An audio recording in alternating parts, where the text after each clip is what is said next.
اب یہ بھائی صاحب ذرا سیاسی صورتحال پہ بھی بتا دیجئے.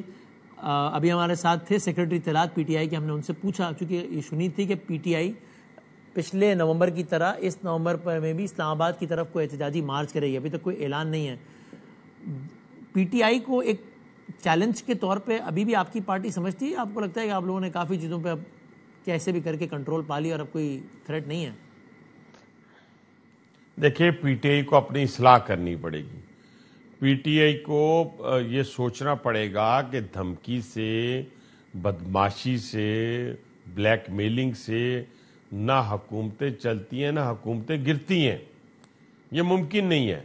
یہ ایک ایٹامک پاور ہے، پاکستان ہے. یہاں آپ دوسرے دن کہتے ہیں جی ہم نے اسلام آباد پہ حملہ آور ہونا ہے، اسلام آباد پہ جا کے اور آپ ڈنڈوں سے اور سرکاری جو آپ کے پاس مشینری ہے اس کو ساتھ لے کے پی کے سے چلتے ہیں اور آ کے جو ہیں اسلام آباد کے اندر جو ہے وہ اسٹیشنز کو، میٹرو اسٹیشنز کو توڑتے ہیں، درختوں کو آگ لگاتے ہیں، گاڑیوں کو آگ لگاتے ہیں. یہ اجازت آپ نہیں دی جائے گی کسی کو بھی نہیں. پیسفل رہ کر اگر آپ نے سیاسی اپنی سرگرمیاں کرنی ہے تو اس کی اجازت ہے.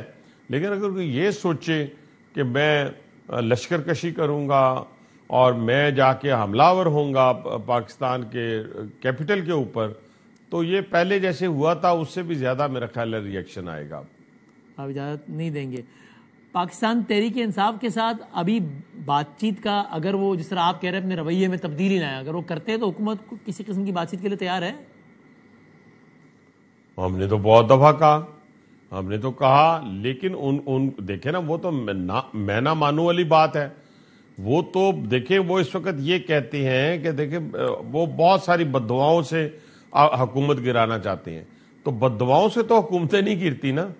حکومتیں تو آپ کی بہترین حکمت عملی سے، آپ کی بہترین تدبر والی سیاست کی بنیاد کے اوپر دوسری حکومت کو آپ گرا سکتے ہیں. لیکن اگر آپ یہ کہیں کہ آپ جناب علی کے پاکستان اور افغانستان جو ہے اس کی جنگ ہو، وہ دہشت گردی عروج پہ ہو، تو پاکستان میں انارکی ہو، فساد ہو، تو میں باہر آ جاؤں. یا خدا نہ خواستہ ہندوستان نے حملہ کیا تو آپ نے کہا یہ اب دوسرا گال بھی آگے کر دیں گے. تو اس کا جواب جب بڑا بھرپور گیا پھر ان کی ہاں خاموشی چھا گئی.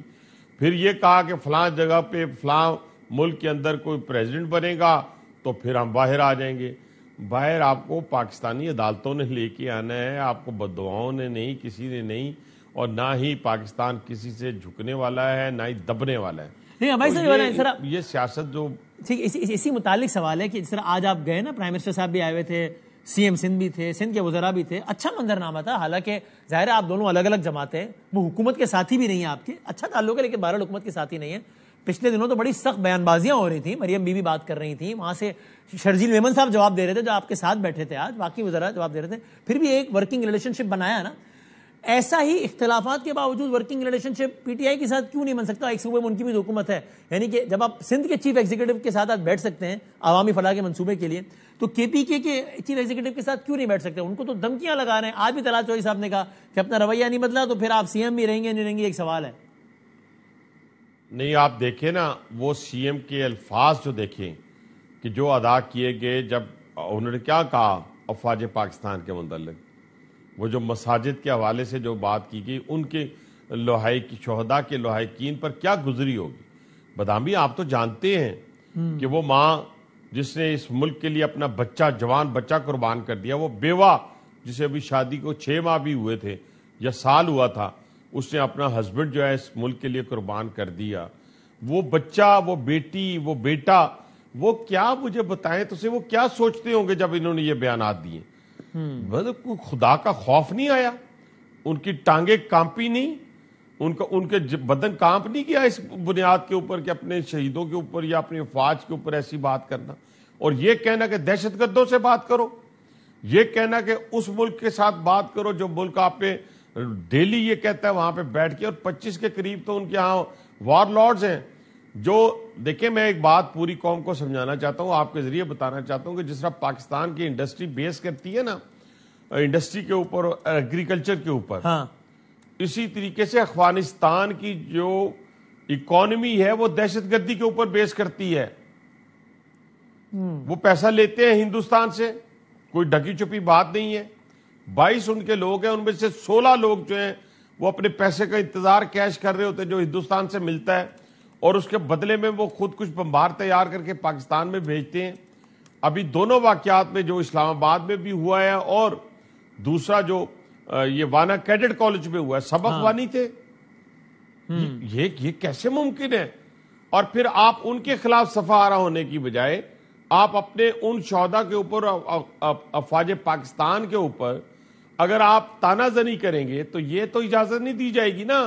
ہاں, بلوچستان کی حکومت ہمارے ساتھ کھڑی ہے, پاکستان ریلوے کے ساتھ, پنجاب حکومت کھڑی ہے, سندھ حکومت کھڑی ہے, تو اب میں جاؤں گا کے پی کے پاس کہ آپ اپنے, یہ تو بدقسمتی ہے کے پی کے لوگوں کی کہ آج وہاں پر لا اینڈ آرڈر کی جو صورتحال ہے, جو آج ہیلتھ کی صورتحال ہے, جو ایجوکیشن کی صورتحال ہے, جو کرپشن کی صورتحال ہے, وہ عروج پہ ہے. اس کی طرف دھیان دینے کی بجائے بندہ اٹھتا ہے وہاں سے آ کے ڈیلا جیل کے باہر بیٹھ جاتا ہے. اچھا, آج 80% لوگ تو کے پی کے میں 1 منٹ لیتا ہوں, کے پی کے 80% لوگ تو راول پنڈی میں آ کے علاج کروا رہے ہیں, جو ہاسپٹلز بنے ہیں, جس کو پنجاب حکومت لک آفٹر کر رہی ہے ان ہاسپٹلز کو. تو آپ اپنا کام کریں نا, اپنے لوگوں کی ویلفیئر کے لیے آپ آئیں. بدقسمتی یہ ہے کہ آپ نے وہاں پر دہشت گردوں کے حوالے کر دیا, اور جو لوگ ان لوگوں کے راستے میں رکاوٹ ہیں اور اپنی جانوں کا نذرانہ پیش کر رہے ہیں, تو ان پہ تو ہم آپ کو انگلی نہیں اٹھانے دیں گے. یہ تو ممکن ہی نہیں. ٹھیک ہے, نوٹڈ.